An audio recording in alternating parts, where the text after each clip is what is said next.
Bismillahirrahmanirrahim. Assalamualaikum warahmatullahi wabarakatuh.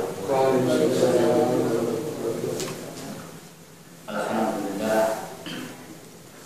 Alhamdulillahilladzi nazzala al-Qur'ana 'ala 'abdihi liyakuna lil 'alamin nadhira. Alladzi ja'ala as-samaa'a buruja wa ja'ala fiha sirajan wa qamaran munira. Walladzi ja'ala al-laila wan-nahara khilfatan liman arada an yadhakkara wa arada syukura. Asyhadu an la ilaha illallah wahdahu la syarika lahu wa asyhadu anna Muhammadan abduhu wa rasuluhu la nabiyya ba'dah. Allahumma shalli wa sallim ala man ja'ala khairul anbiya wa khairul awliya wa khairul asfiya wa man tawakkala 'ala al-hadi al-ghaibi la yaziku illa an-hawa wa ala alihi wa sahbihi wa sallam tasliman katsiran. Alhamdulillah, pada pagi hari ini pertemuan pertama di tahun 1438 ya, sebagai disinggung oleh Ustaz Ihsan tadi ya, kita sekarang sudah menginjak tahun baru Hijriah, tapi syiar ya tidak kelihatan ya, beda dengan syiar tahun baru miladiah, beda. Memang ya, dalam penentuan dan penanggalan ya tahun baru Hijriah ini bukan merupakan ya secara langsung ajaran Rasulullah. Kalau tadi Ustaz Ihsan mengatakan selamat tahun baru 1438 Hijriah, itu Rasulullah tidak pernah mengucapkan itu. Wah, kalau begitu bid'ah dong. Wa kullu bid'atin wa kullu dalalatin. Wah, ngeri kan. Apakah seperti itu ya? Mungkin di antara kita, tapi kalau yang sering ke majelis taklim sih saya yakin tahu lah. Tapi sebagian besar umat Islam, ya, kalau sebagian besar umat Islam mereka tidak mengetahui ya, bahwa gagasan sebagai Muharram sebagai tahun baru dalam Islam ini ya, itu berasal dari Umar bin Khattab sebenarnya, bukan dari Rasulullah, bukan dari Abu Bakar juga. Jadi kalau ditanya Rasulullah dulu ada nggak peringatan satu Muharram sebagai tahun baru Hijriah? Belum ada, hijrahnya dulu waktu Rasul belum hijrah ke Madinah. Jadi selama 10 tahun di Madinah pun Rasulullah tidak menjadikan Muharram momentum sebagai penanggalan Islam. Muharram itu belum. Jadi begini singkatnya, kan ada namanya bulan Muharram ya, Safar dan seterusnya. Itu nama-nama bulan itu sudah ada sebelum Islam datang, sudah ada. Ya, jadi yang namanya Ramadan, Qa'dah, Dzulhijjah itu sudah ada. Cuman ketika mau menentukan ini tahun pertama dalam bulan pertama dalam Islam itu cocoknya bulan apa ya? Nah ini belum ada nih. Jadi kalau dikatakan di miladiah atau orang sering menyebutnya Masehi ya, sebenarnya miladiah. Bahwa bulan pertama itu Januari, ya. Tapi dalam Islam itu sebelum Umar menentukan Muharram itu masih bingung. Ya. Nah ini penting ya untuk memahami sejarah, memahami sirah nabawiyah juga. Nah, terus bagaimana kok bisa-bisanya Umar Jadi kalau kita perhatikan ya, dalam tanda kutip ya, Umar ini bisa dikatakan banyak bid'ahnya kalau kata orang yang menggampangkan bid'ah ya. Padahal tidak seperti itu ya. Jadi Umar ini menggagas sesuatu yang ternyata terbukti sangat apa? Sangat, justru mungkin sangat penting dalam kehidupan umat Islam di kemudian hari ya. Apa itu? Pembukuan Al-Quran. Itu siapa yang mengusulkan pertama kali? Umar. Kalau Abu Bakar nggak dengar pendapat Umar, mungkin Al-Quran ini itu tidak sampai kepada kita seperti yang sekarang dibukukan, bukan. Jadi yang pertama kali mengkodifikasi ya usulan Al-Quran itu adalah Umar. Walaupun Abu Bakar mikir, bagaimana saya bisa melakukan sesuatu yang belum pernah dilakukan siapa? Rasulullah kan bingung juga gitu. Jadi Umar ini memang banyak inovasinya ya. Banyak inovasinya, banyak gagasannya Bu ya. Visioner dia. Jasa Umar ini Al-Quran jadi rapi sekarang. Termasuk ini tahun baru. Nah, jadi Umar ini beristihad dengan konsultasi kepada sahabat senior, sahabat-sahabat dari kalangan ulama untuk menentukan kira-kira bahwa dalam Islam, dalam masyarakat Islam itu harus punya penanggalan sendiri gitu. Yang nama bulannya sudah ada ya. Tapi bahwa bulan pertama apa, kedua apa itu belum ada. Maka kemudian berijtihad, berkonsultasi yang kemudian melahirkan yang namanya ijma sahabat ya, konsensus lah. Jadi dalam pembahasan ini ada beberapa usulan untuk beberapa tulisan sirah ya. Kalau sirah kan sejarah Rasul, sejarah. Pertama muncul penanggalan itu didasarkan kepada kalau Komariah bulan pastilah urutan bulannya. Jadikan bulan pertama itu adalah usulan pertama kelahiran Rasulullah. Yang kedua, bi'tsatuhu, Rasulullah diangkat jadi nabi dan rasul.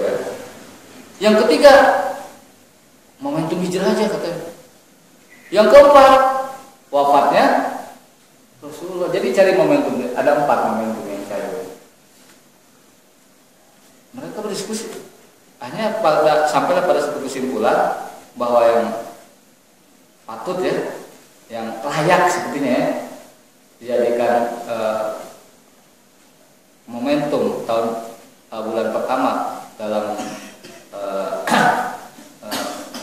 tahap penanggalan tahun Islam ya, itu adalah Muharram, yaitu bulan di mana Rasulullah SAW berhijrah ya. Nah, ini karena mungkin dengan pertimbangan justru ya hijrah inilah yang secara faktual ya, hijrah inilah yang menyebabkan kemudian Islam berkembang, bahkan menjadi penguasa dunia ya. Dari Madinah lah kemudian Rasulullah mengirim utusan ke berbagai penjuru dunia ya, mengirim surat ke raja-raja itu dari Madinah. Dari situlah kemudian momentum Islam untuk menjadi ya kekuatan, kalau orang menyebutnya super power ya dalam konsep hubungan internasional ya. Dari Madinah awalnya gitu. Nah kemudian ya itu sejarah hijrah seperti itu ya. Nah terus boleh kita mengucapkan atau memperingati hijriah Muharram? Bukan boleh, bukan dianjurkan mengucapkan selamat tahun baru hijriah sebagai pengingat. Kenapa? Pertama ya, Allah mengatakan, walaupun konteksnya ini perang Ahzab ya, ya ayyuhalladzina amanu dzkuru ni'matallahi 'alaikum id ja'atkum junudun fa arsalna, dan seterusnya. Wahai orang beriman, ingatlah nikmat Allah ketika datang tentara-tentara dan seterusnya serta Ahzab. Jadi disuruh mengingat-ingat nikmat Allah gitu. Dan salah satu bentuk nikmat terbesar, salah satu ya, yang diberikan oleh Allah kepada umat Islam adalah peristiwa apa? Hijrah. Jadi mengingat-ingat peristiwa masa lalu itu diperintahkan, nggak ada masalah. Bahkan ada yang lebih luas lagi. Ini ulang tahun boleh nggak dirayain? Ya itu kan mengingat nikmat bahwa kita bisa lahir kemana? Ke dunia, ya kan? Itu nikmat. Bahkan kelahiran kita ke dunia ini adalah aslu nikmat. Apa artinya? Modal utama untuk mendapatkan nikmat-nikmat yang lain ya. Jadi kalau ditanya, mana yang paling duluan, nikmat Islam dan iman atau nikmat kita diberikan kehidupan? Ya kalau nggak ada kehidupan kita tidak bisa mendapatkan iman dan Islam kan? Ya kita ini nikmat pertama yang diberikan Allah kepada kita bisa ada ke dunia, bisa lahir. Baru kemudian nikmat iman dan Islam dan nikmat-nikmat lainnya kan? Yang kedua, wa amma bi nikmati rabbika hadis, jelas ya. Jadi kalau punya nikmat itu cerita-cerita dong kan. Kalau kita kan sebaliknya. Kalau keluh kesah cerita ke orang, kalau dapat kenikmatan diam aja gitu. Itu sebaliknya malah gitu ya. Tapi kata Allah Subhanahu wa taala, wa amma bi ni'mati rabbika hadis. Adapun terhadap nikmat Rabbmu maka ceritakan, hadis. Namanya tahadus bin nikmat. Tapi ini harus hati-hati juga ya. Kadang orang ada menggunakan klausul tahadus bin nikmat untuk pamer apa? Pamer harta, pamer kekayaan. Kadang kayak begitu ya. Alhamdulillah ya, usaha begini juga. Ya, 2 Fortuner bisa kebeli lah kan. Nah itu kan soal. Itu kan ada apa? ya mobil buat inilah. Ya sederhana aja ya. Fortuner mungkin nanti beli inilah Lamborghini mungkin ya, lebih sederhana lagi. Jadi harus hati-hati juga. Tapi kadang-kadang ada juga pamer ibadah kita harus minum ada. Ya alhamdulillah tahun baru ini ya, dimulai dengan salat tahajud ya. Nanti saya punya komitmen lah selama setahun 1448 tahajud akan tidak saya tinggalkan ya. Khawatirnya ria ya, khawatirnya ria juga sih. Jadi nggak ada salah ya mengingat-ingat tentang peristiwa hijrah, peristiwa kelahiran Rasulullah. Nah, silakan itu kan untuk mengingat nikmat apa? Nikmat Allah. Tentunya dalam mengingat nikmat Allah itu ya tidak boleh ada unsur-unsur yang bertentangan bertolak belakang syara. Nah, ini penting karena ada beberapa misalkan peringatan Maulid, tapi kemudian ada unsur-unsur syiriknya kan ada juga. Ada peringatan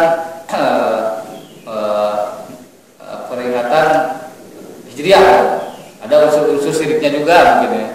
Nah, itu juga tidak boleh.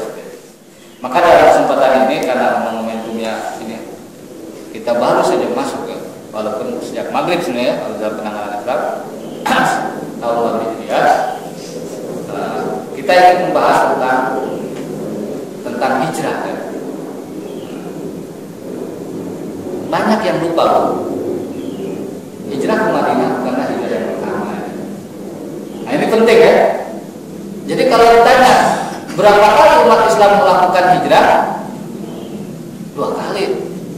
Hijrah pertamanya kapan? Nah inilah kita sering lupa ya, bahwa ada satu peristiwa hijrah sebelum hijrah ke Madinah yang sering dilupakan banyak orang. Memang harus sering dilupakan karena kalau berbicara tentang hijrah maka asosiasi kita langsung ke mana? Ke Madinah ya.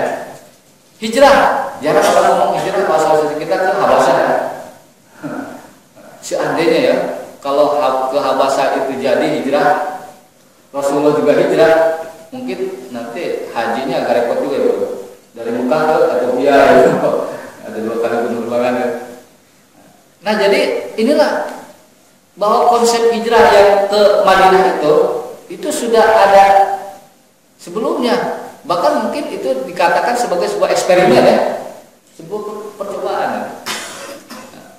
Walaupun ya konsep hijrah ini hampir semua ya dilakukan oleh para nabi dan rasul ya. Ibrahim, wahjurni malia, hijrah kemana? Ibrahim. Ibrahim ini lahir di Baghdad, kemudian dia berhijrah ke wilayah Syam, sampai kemudian dia pernah ke Mesir juga, kemudian akhirnya menetap di mana? Di Mekah. Walaupun belum menikah dia di Ibrahim ya. Kemudian dari Mesir itu dia ke Palestina dulu. Dan setelah dia punya anak Ismail, karena cemburu, yang satu dipindahkan ke Mekah. Nah, jadi konsep hijrah itu hampir semua para nabi dan rasul merasakan itu. Nah, ada yang beberapa pesan ya, walaupun bukan hadis ya, tapi pesan ini bagus, yang menunjukkan ya bagaimana hijrah ke Habasyah ini itu ternyata pesan yang disampaikan oleh utusan Rasulullah ya, dengan pesan yang pertama kali yang disampaikan Rasul ke Madinah itu ada kesamaan, dan itu bukan suatu kebetulan ya. Nah, ini pesan ini yang mungkin jadikan kita sebagai pegangan ya, yaitu ketika ya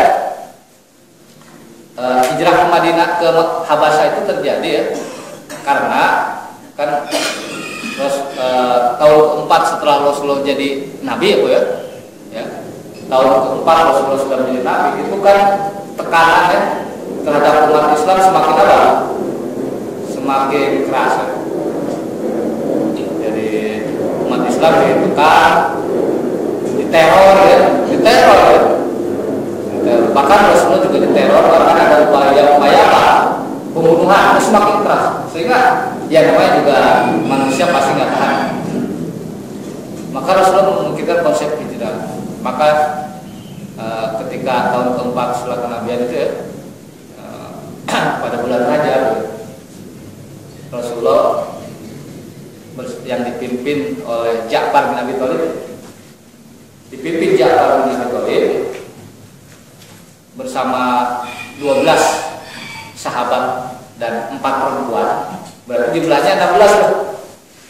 Itu kemudian pergi ke Habasyah. Nah, perbedaan mendasarnya kalau ketika hijrah ke Madinah ya, kan ada komunikasi sebelumnya, ada baiat Aqabah pertama, baiat Aqabah kedua ya, ada kalau Madinah. Tapi kalau ke Habasyah ini, Rasulullah mendasarkan kepada sebuah keyakinan aja. Keyakinan bahwa di Habasyah, Ethiopia, Afrika kalau sekarang ya, itu ada seorang raja yang adil, namanya Najasyi. Nah, raja ini ya, adalah tidak menyukai kedoliman ya. Nah, Rasulullah yakin karena umat Islam yang masih sedikit disebut didolimi, kalau berhijrah ke Habasyah yang rajanya itu adil, tidak mempunyai kedoliman, itu akan diterima. Jadi hanya punya keyakinan itu. Maka 12 sahabat, 4 perempuan, ada ibu-ibunya juga ikut. 16 semuanya sebagai dikatakan dalam Sirah Rahikul Maktum ya. Dipimpin Ja'far bin Abi Thalib. Hijrah. Itu hijrah pertama kan. Itu hijrah ya pertama yang jarang diingat orang tuh ya. Jarang, kecuali orang yang memang sering membaca sirah. Yang menarik bagi kita ketika Ja'far bin Abi Thalib ya, ketua rombongan hijrah, ketua rombongan hijrah sahabat umat Islam, itu menjelaskan tentang konsep Islam. Itu menarik saya. Menjelaskan Islam itu apa? Menjelaskan kondisi pertama masyarakat Arab ketika itu dijelaskan. Kemudian menjelaskan tentang siapa Rasulullah. Menjelaskan yang paling penting ajaran Rasulullah. Jadi ya, ketika diketahui ternyata ada 16 umat Islam ke Habasyah, orang-orang kafir musyrik Quraisy kemudian juga memutus juga untuk mengembalikan 16 umat Islam yang ada di Habasyah. Jadi agar mereka tidak diterima di sana di Ethiopia ya, di Habasyah itu. Maka kemudian ya diutuslah Amr bin As ya sama Abdullah bin Abi Rabi'ah. Nah ini dua sahabat Rasulullah yang kemudian ya pergi juga ke Habasyah. Tujuannya ini agar orang Islam di sini gak diterima di Habasyah, suruh balik lagi sama raja ya. Nah, kenapa? Karena itu bahaya, ancaman ya. Nah, kalau mereka umat Islam nanti semua pindah ke Habasyah, mengambil kekuatan baru ya bahaya juga. Dan Amr bin As ini dan Abdullah bin Abi Rabi'ah adalah dua tokoh Quraisy ya, yang pandai diplomasi kalau bahasa kita ya, pandai ngomong ya. Pokoknya pintar ngomong lah. Tapi jangan lupa juga Ja'far bin Abi Thalib itu adalah ahli khitobah kalau dalam bahasa Arab. Ahli khitobah itu adalah pandai berbicara, pandai berdialog ya. Nah, itu ahli juga ya. Jadi dua-duanya ahli. Maka ketika cuman pendekatannya nanti berbeda loh. Kalau keputusan Quraisy, Amr bin As waktu itu belum masuk Islam ya. Abdullah bin Abi Rabi'ah itu untuk agar Raja Najasyi dan penasehat-penasehatnya itu ya, terutama dari kalangan pendeta ya, menerima pendapatnya, lunak hatinya ya, dikasih hadiah dulu. Nah itu pendekatannya begitu. Jadi kalau ingin melunakkan hati orang memang dikasih hadiah dulu ya. Nah, kasih hadiah dulu, biasanya dia lunak. Dikasih hadiah nih, Raja Najasyi, penasehat-penasehatnya dikasih hadiah. Nah kalau Ja'far bin Abi Thalib enggak kan, pendekatannya bukan dengan begitu, tapi pendekatannya apa? Pendekatannya adalah mengedepankan tentang nilai-nilai ajaran Islam. Itu ya kan? Tapi masyarakat sekarang susah. Pendekatan kasih hadiah lebih efektif daripada menjelaskan tentang program. Ya. Ibu kalau di pemilu ya, kalau masyarakat umum kan mereka lebih senang dikasih duit daripada dikasih program ya. Iya. Kali kasih duit kan ya, insyaallah begini. Kalau kasih program, memang kita makan program ya. Program ya. Duit bisa dimakan. Diterima apa? Nah itu, ya betul. Kahapus tapi tekaros, dimengerti tapi tidak dirasakan bu. Wah programnya bagus, tapi hasilnya mana ya? Kagak ada sih. Nah, untungnya rajanya adalah raja yang adil ya, yang tidak menyukai kedoliman. Jadi ketika dikasih hadiah, Raja Najasyi dan para penasehatnya minta agar itu ngomongnya begini, intinya aja ya, kenapanya. Ini ada supahauna gitu. Mohon maaf ya bahasnya, itu orang-orang bego di kami ini datang ke sini nih. Saya meminta agar orang-orang itu dikembalikan ke Mekah. Itu intinya ya. Tapi yang namanya Raja Najasyi, dia tidak begitu. Dia panggil kan. Nah disinilah bagaimana Ja'far bin Abi Thalib ya, dia menjelaskan. Pertama yang dijelaskan adalah kondisi masyarakat Arab waktu itu. Kemudian yang kedua menjelaskan ajaran tentang siapa itu pembawa ajaran baru menurut orang Arab pada waktu itu, Islam ya. Yang ketiga diperkenalkanlah apa konsep-konsep dasar-dasar pokok-pokok ajaran Islam diperkenalkan. Dan unik ya, apa yang diperkenalkan Ja'far bin Abi Thalib dalam hijrah pertama ini sama persis apa yang disampaikan, tema besarnya ya, sama apa yang disampaikan oleh Rasulullah ketika pertama kali datang di Madinah ketika hijrah. Sama, konsep dasarnya sama. Nah kalau Ja'far bin Abi Thalib menjelaskannya begini, ketika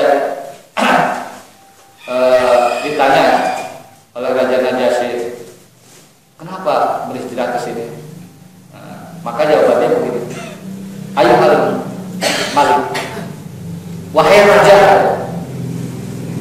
kunna qauman ahla jahiliyah,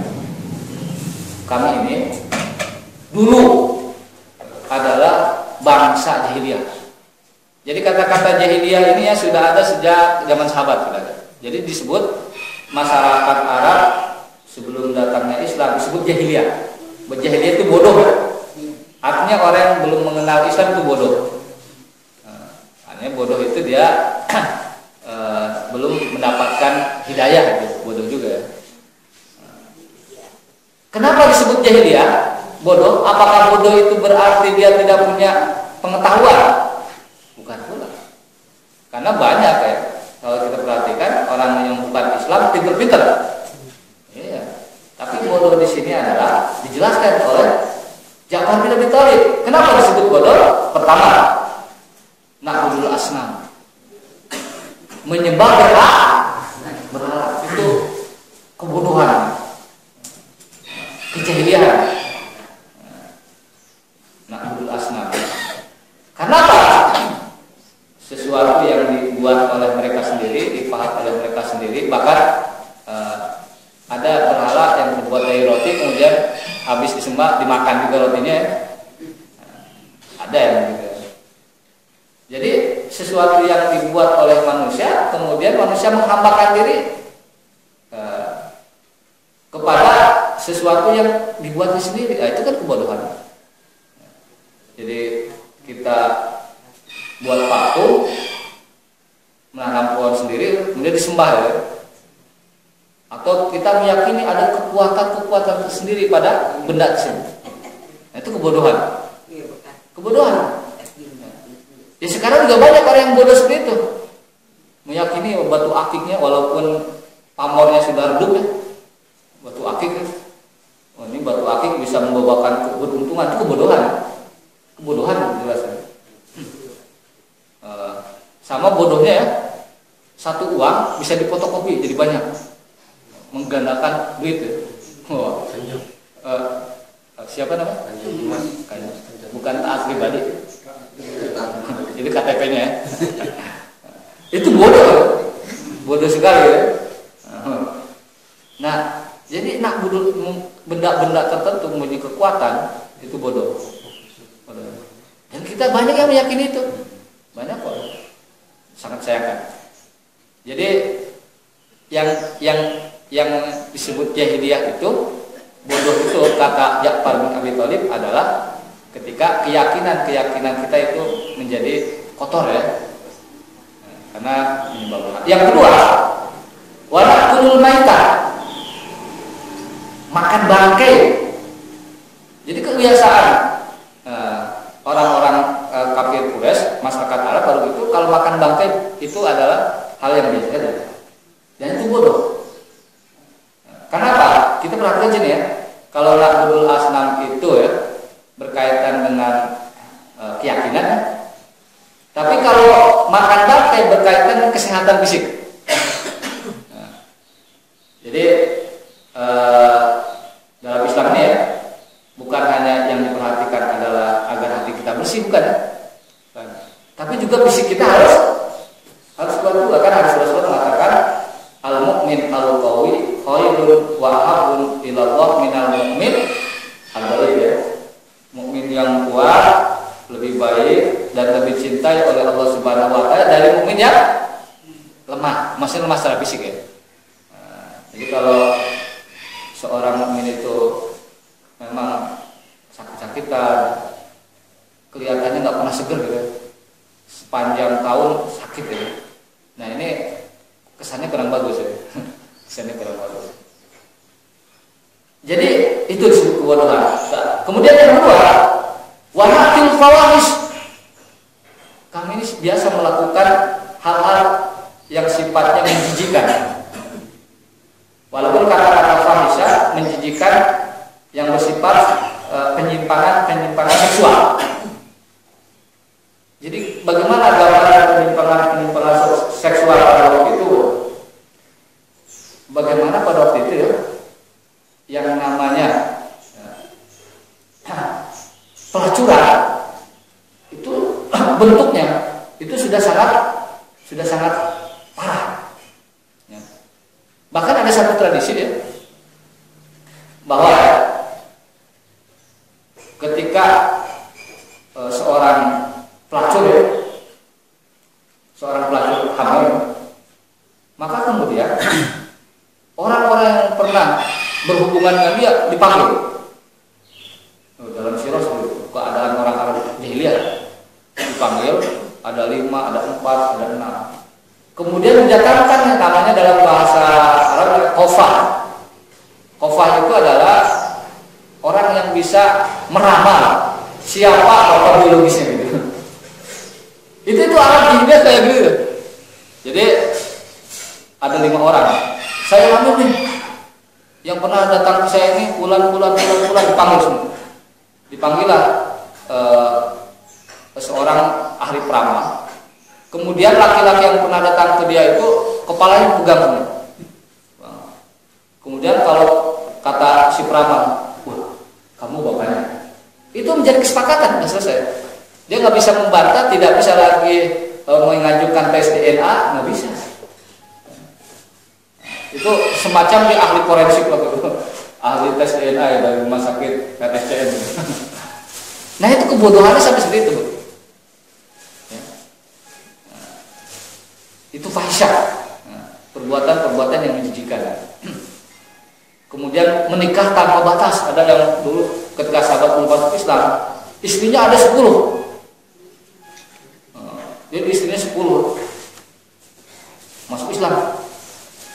Kemudian kata Rasulullah, dalam Islam itu tidak boleh dari 4, 6 menceraikan. Nggak tahu itu gimana cara menceraikan orang. Itu bentuk-bentuk kefahisyaan. Kemudian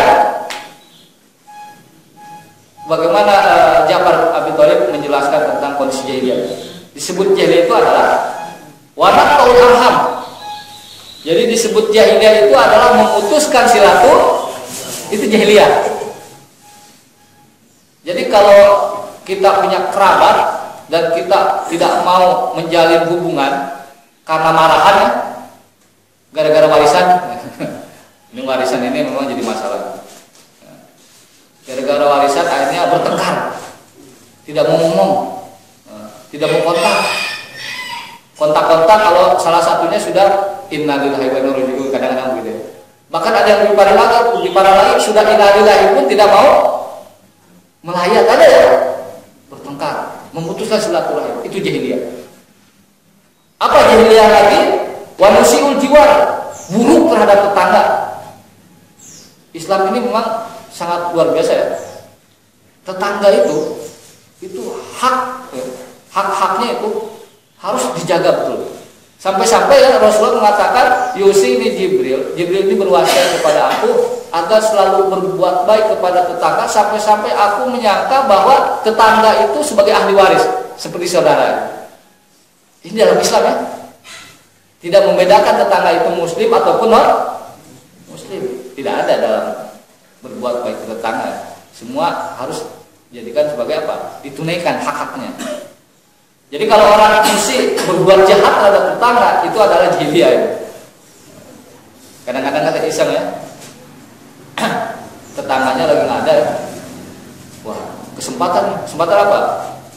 Buang sampah di depan rumahnya. Ya kalau taruh sampah depan rumah kita kan banyak lalat bawah. Mumpung nggak ada lah, taruh lagi depan rumah dia. Nah, ini jahatnya. Disebut jahiliyah apa? Nah, ini yang terakhir disebutkan. Wa yaqulu minna al-qawiyyu ad-dha'ifa. Dan makan dari kalangan kami orang kuat memakan ad-dha'if, orang yang lemah. Jadi orang kuat makan orang lemah, itu jahiliyah. Jahiliyah. Nah, inilah keadaan orang-orang kafir Quraisy pada waktu itu. Disebut jahiliyah karena menyembah berhala, keyakinannya itu keyakinan yang mempunyai keyakinan yang kotor. Yang kedua karena makan bangkai, melakukan hal-hal yang menjijikan, memutuskan silaturahim, buruk, jahat terhadap tetangga, orang kuat makan orang lemah, itu adalah perbuatan-perbuatan jahiliyah. Ada nggak sekarang perbuatan-perbuatan jahiliyah zaman sekarang kita? Masih terpelihara. Orang kuat makan orang lemah, masih ada. buruk terhadap tetangga masih ada, melakukan kefahisahan, hal-hal yang menjijikan masih ada, lokalisasi pelacuran ada, dilegalkan. Nah itu jahiliyah. Menyembah berhala bagi umat Islam nggak ada ya, jarang. Tapi yang sejenis dengan itu kadang-kadang masih kita temukan. Ya. Di plastisme tadi ya, meyakini benda-benda tertentu mempunyai kekuatan tertentu itu berbahaya. Ya. Berbahaya. Memberikan manfaat dan madarat itu berbahaya. Fakunna ala dzalika Ja'far bin Abi Thalib, kami keadaannya seperti itu. Nah, maka kemudian pada pembicaraan berikutnya dia kenalkan tentang siapa pembawa ajaran baru. Maka dia kenalkan begini, hatta ba'asallahu ilaina rasulan minasa, sehingga Allah mengutus kepada kita seorang utusan, seorang rasul minna dari kalangan kami, bukan kalangan jin ya. Nah, jadi kita nggak ada urusan dengan jin, nggak ada urusan bahwa yang menggandakan duit itu siapa? Jin. Gara-gara jinnya kena gas air mata jadi nggak bisa menggandakan lagi katanya. Ada begitu, lucu juga ya. Jadi Rasul itu di kalangan manusia kayak kita. Tapi siapa yang membawa ajaran baru itu, ajaran Islam pada waktu itu mengatakan na'rifu nasabahu, kami tahu keturunannya. Jadi harus jelas silsilah keturunannya. Kemudian wasibqahu, nah ini udah berbicara karakter dan integritas kalau bahasa kerennya, kejujurannya. Kami tahu. Kemudian apa lagi? Wa amanatahu, dan amanahnya. Amanah itu kalau dititipkan sesuatu, baik bentuknya kepercayaan maupun barang, itu ditunaikan ke amanah. Kemudian yang selanjutnya apa? Wa afafahu, dan kami tahu dia orang yang selalu menjaga kesucian diri. Nabi Muhammad ya. Jadi sesuatu sifat-sifat yang semuanya baik. Dan hebatnya ketika menjelaskan tentang keadaan jahiliyah, ketika menjelaskan tentang pribadi Rasulullah, itu yang namanya Amr bin As sama Abdullah bin Abi Rabi'ah itu gak bisa membantah karena kan faktanya seperti itu. Gak bisa bantah ya kan? Ini saya gak bisa bantah ya kalau bahwa Muhammad itu keturunannya jelas, keturunannya terpandang. Gak bisa bantah, itu fakta ya. Gak bisa bantah juga bahwa Rasulullah itu orangnya jujur, gak bisa bantah gitu.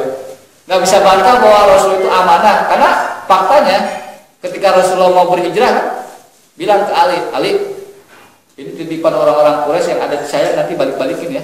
Enggak langsung dibawa kemana? Ke Madinah, lumayan harta rampasan, bukan. Jadi dibalik-balikin, itu amanah Rasulullah. Kemudian apa? Bahwa Rasul seorang yang afaf ya, orang yang menjaga kesucian diri, tidak terlibat pada tindakan-tindakan yang sifatnya menjijikan, itu fakta. Dan itu nggak bisa dibantah semua oleh utusan Quraisy pada waktu itu, Amr bin As. Akhirnya kan Amr bin As masuk Islam juga nanti ya. Dan dia yang kemudian berjasa yang membebaskan mana? Mesir. Yang berjasa membebaskan Mesir itu adalah Amr bin As. Sehingga kalau nanti ke Kairo, ke Mesir, itu ada yang namanya masjid apa? Amr bin As. Tapi tidak punya keistimewaan apa-apa sih ya. Jadi jangan berziarah ke Masjid Amr bin As. Yang utama tetap masjid yang 3 itu. Jadi tidak bisa dibantah. Jadi disebutkan tentang pribadi-pribadi Rasulullah. Dan pribadi-pribadi yang utama ini justru yang kemudian menjadi apa? Menjadi ya simpati seorang Raja Najasyi. Kemudian yang pada bagian yang selanjutnya, Ja'far bin Abi Thalib berbicara tentang apa sih yang dibawa Nabi Muhammad itu. Nah ini ya, apa yang dibawa? Tadi menyebutkan tentang siapa Rasulullah. Sebelumnya menyebutkan tentang keadaan orang-orang sebelum masuk Islam atau jahiliyah. Maka yang ketiga tentang ajarannya yang disebutkan. Apa kata Ja'far bin Abi Thalib? Pada anak ilallah wahidahu wa na'budu, kemudian dia Nabi Muhammad mengajak kami kepada Allah untuk mengesahkannya, menyembahnya, menjadikan Allah sebagai Tuhan. Tuhan yang tidak wujudnya material, tidak. Kalau berhala kan material. Nah, jadi Tuhan ya la tudrikul absar wa huwa yudrikul absar, itu dalam Al-Qur'an ya. Tuhan atau Allah yang oleh panca indera kita tidak bisa dicerna, tidak bisa dilihat ya. Tetapi Allah yang kemudian bisa yudrikul Allah yang kemudian mengetahui tentang segala apa yang ada dalam pikiran kita, dalam apa yang kita katakan, apa yang dalam hati kita, Allah tahu. Tapi kita tidak tahu tentang Allah secara menyeluruh. Nah, itu dalam Tuhan yang tidak terlihat kalau bahasa kita. Maka ketika datang kepada kami mengajak kepada tauhid, wa nasla ma kunna na'budu nahnu wa abauna min duni minal hijarah wal autan. Kami tinggalkan kesembahan kami tinggalkan apa yang menjadi tradisi nenek moyang kami, mengagungkan, mensakralkan ya, berhala-hala yang terbuat dari batu ya, disakralkan.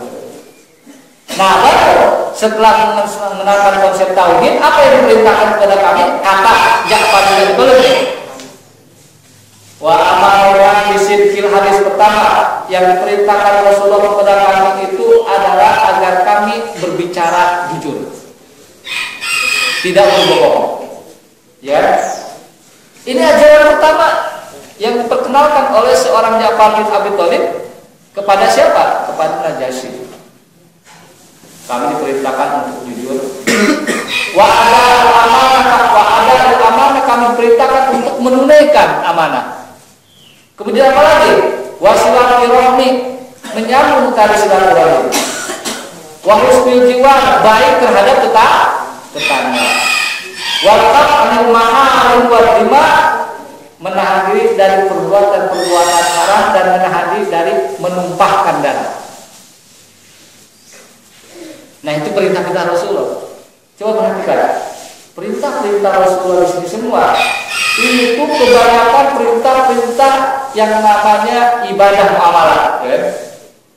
Ibadah muamalah. Jadi yang kalau kita perhatikan ya, bahwa prioritas utama yang diajarkan oleh Rasulullah kepada para sahabat dalam dakwahnya ternyata setelah tauhid adalah ibadah muamalah.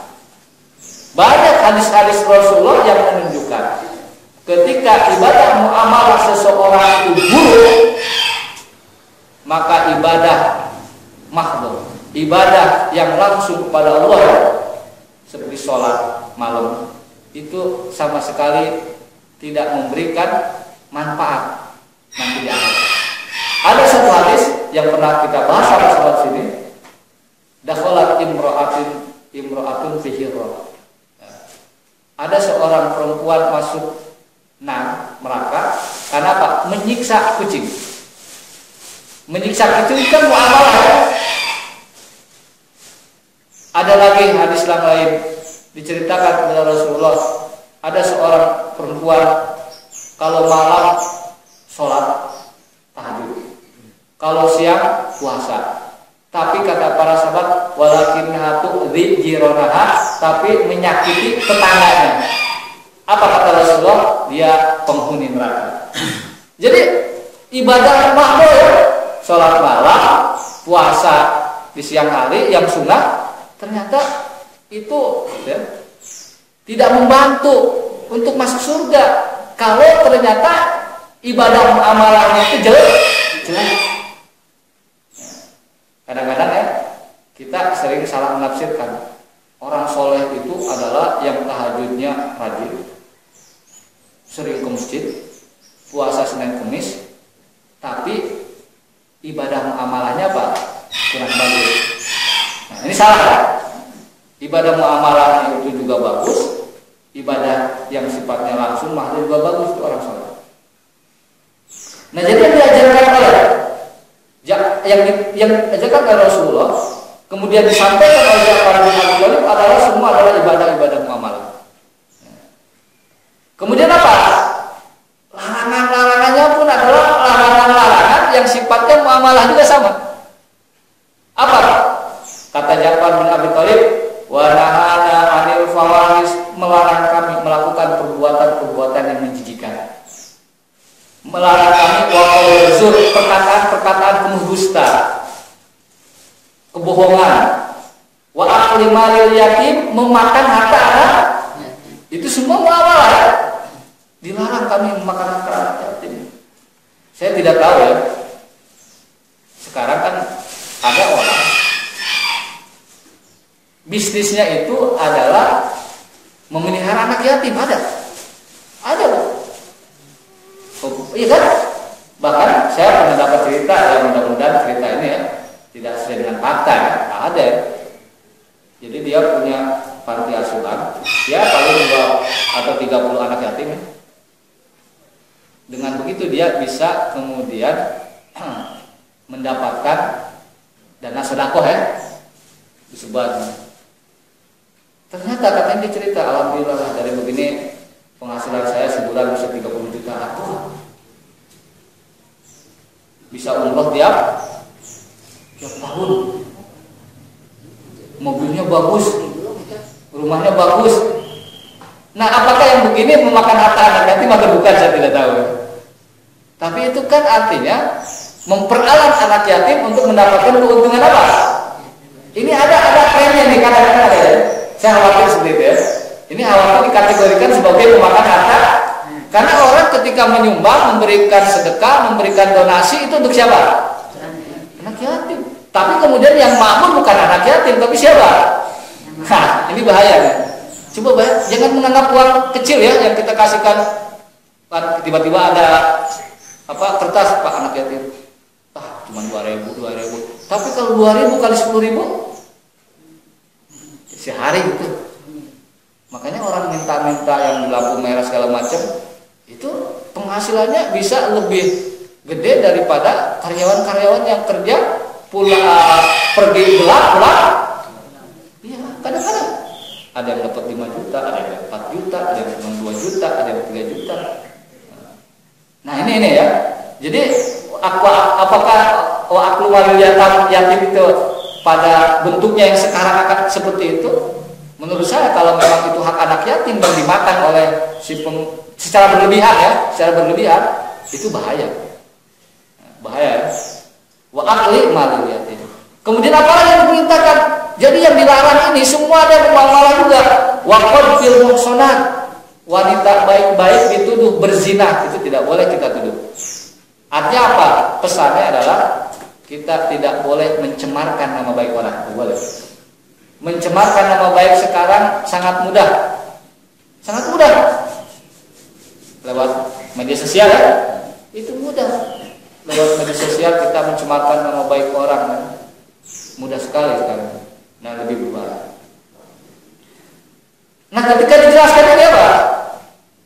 Sesuatu prinsip-prinsip yang sebenarnya oleh Raja Najasyi itu sesuatu yang sepaham dengan dia itu.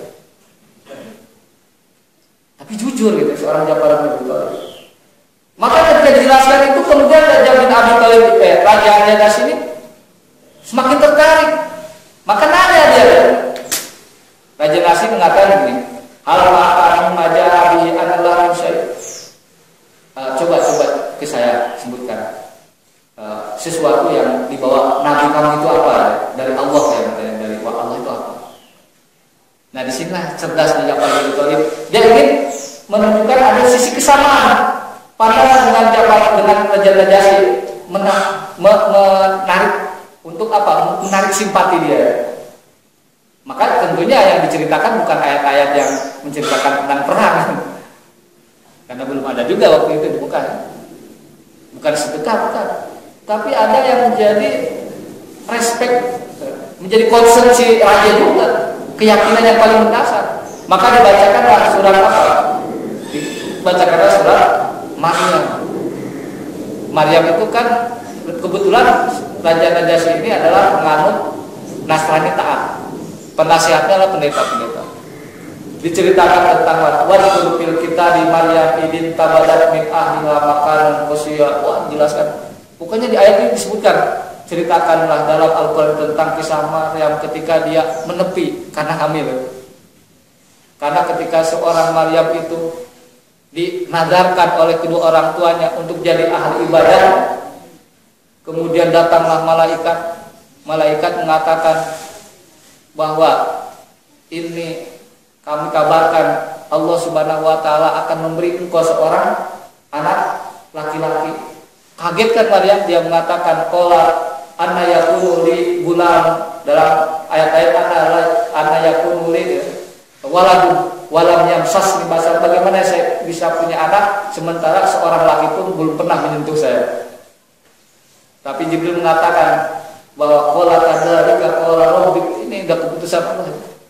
Maka kemungkinan hamil, kan malu ya, hamil nggak ada bapaknya, malu nggak? Malu ya. Bapaknya siapa? Nggak jelas ini kan. Artinya dia menepi ya. Itu membuat sebuah kisah, yang kisah itu yang juga diyakini oleh Najasyi, tapi dalam format yang lebih simpel ya, dalam format yang bahasa yang luar biasa, sehingga ketika membacakan ayat itu Najasyi menangis, pendeta-pendeta pun menangis karena melihat ada kebenaran di sini. Sehingga dia mengatakan, Raja Najasyi, ini ajaran yang dibawa kamu ini itu adalah satu sumbernya dengan ajaran yang dibawa Musa, yang dibawa Isa. Ketika mendengarkan itu, yang namanya Amr bin As sama ya, Abdullah bin Abi Rabi'ah, ya dia seperti apa? Seperti mati kutu. Wah, ini gimana? Ada apa kata Raja Najasyi? Kalian berdua, Amr bin As sama Abdullah bin Abi Rabi'ah, kalian pergi semua. Saya kembalikan hadiah. Sebagian riwayat mengatakan, demi Allah saya tidak akan menyerahkan orang-orang ini ke kamu. Kalian di sini aman sekali selagi saya hidup. Tapi yang menjadi concern kita di sini, bagaimana seorang Ja'far bin Abi Thalib yang ahli pidato, yang ahli berdialog, bisa menjelaskan Islam dalam situasi yang sangat genting. Situasi di mana kalau dia gagal menjelaskan, meyakinkan tentang ajaran Islam, dia bisa diusir. Karena pintar. Dan ternyata apa yang disampaikan oleh Ja'far bin Abi Thalib itu kemudian dikonfirmasi, dibenarkan oleh Rasulullah ketika Rasulullah pertama kali hijrah yang kedua ya. Yang hijrah yang kedua ini adalah 7 tahun kemudian, masih jauh. Apa yang disampaikan Rasulullah? Hadis riwayat Abu Daud, hadis riwayat juga dari Imam At-Tirmidzi, dan sudah pernah kita bahas lama sekali di sini ya. Hadis ini bahwa kata Abdullah bin Salam. Abdullah bin Salam ini adalah seorang mantan pendeta Yahudi, kemudian masuk Islam. Dia mengatakan, saya masih ingat ketika Rasulullah pertama datang ke Madinah hijrah bersama Abu Bakar. Orang-orang berkerumun karena begini, orang Madinah itu antusias sekali menunggu kedatangan Rasulullah. Datang ke pinggiran kota, belum datang juga karena nggak ada WA, nggak ada SMS ya. Kalau bahasa kita sekarang ditunggu-tunggu. Akhirnya ketika datang Rasulullah kan gembira sekali kan. Mereka kemudian melantunkan sebuah nasyid ya kalau bahasa kita. Yang sekarang terkenal ya. Apa nasyidnya? Tala'allahu alaina min saniyati wada wajaba syukru alaina malda'a tidak dan sosial. Ibu-ibu lebih hafal dari saya.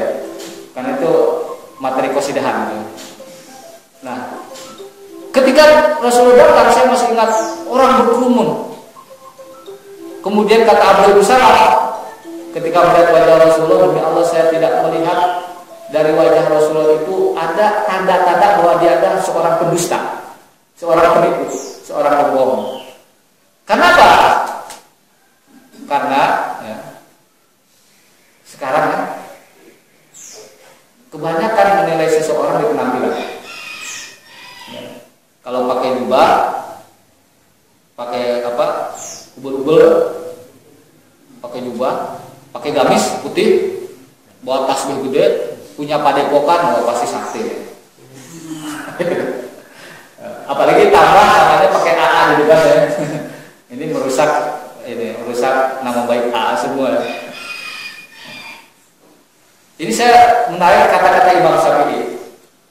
Imam Syafi'i pernah mengatakan ini. Idza ra'aitumur rajula yatiru fil hawa yamshi 'alal ma fala ta'jilu bil hukmi bi sahhihi qabla an taqisu amrahu bi kitabillah. Ini luar biasa kata Imam Syafi'i. Kata Imam Syafi'i begini, apabila kamu melihat seseorang bisa terbang di udara, berjalan di atas air, kamu jangan langsung memberikan penilaian orang itu orang wali, orang soleh, orang punya karamah, sebelum kamu timbang orang itu dengan Al-Quran dan Sunnah. Jadi Bu, kalau lihat orang punya kekuatan tertentu ya, bisa mengubah teh jadi susu, gitu. Bisa menggandakan uang, ya, bisa menyembuhkan penyakit hanya dengan langsung sembuh ya. Itu bukan berarti orang itu adalah wali, bukan. Punya karomah, bukan. Kata Imam Syafi'i ini ya. Sebelum kita lihat dari cara pandang Al-Quran, cara pandang Sunnah. Jadi Imam Syafi'i juga melatih kita. Jadi kalau melihat orang hal-hal yang luar biasa seperti itu belum tentu orang soleh. Ya kalau begitu caranya, itu pesulap itu soleh-soleh semua. Iya, hebat tuh. Sapu tangan bisa jadi apa? Jadi burung. Satu uang bisa menjadi banyak. Tapi anehnya, selama dalam karir sulapnya, dia nggak kaya-kaya. Sama anehnya juga kita datang ke dukun, yang dukun itu katanya bisa membuat kita jadi kaya. Sementara dukunnya itu tinggal di gubuk reot. Nah, itu lebih bodoh lagi. Sama juga kita datang ke dukun ya, untuk penyembuhan penyakit kita, sementara datang ke sana dukunnya lagi batuk-batuk gitu.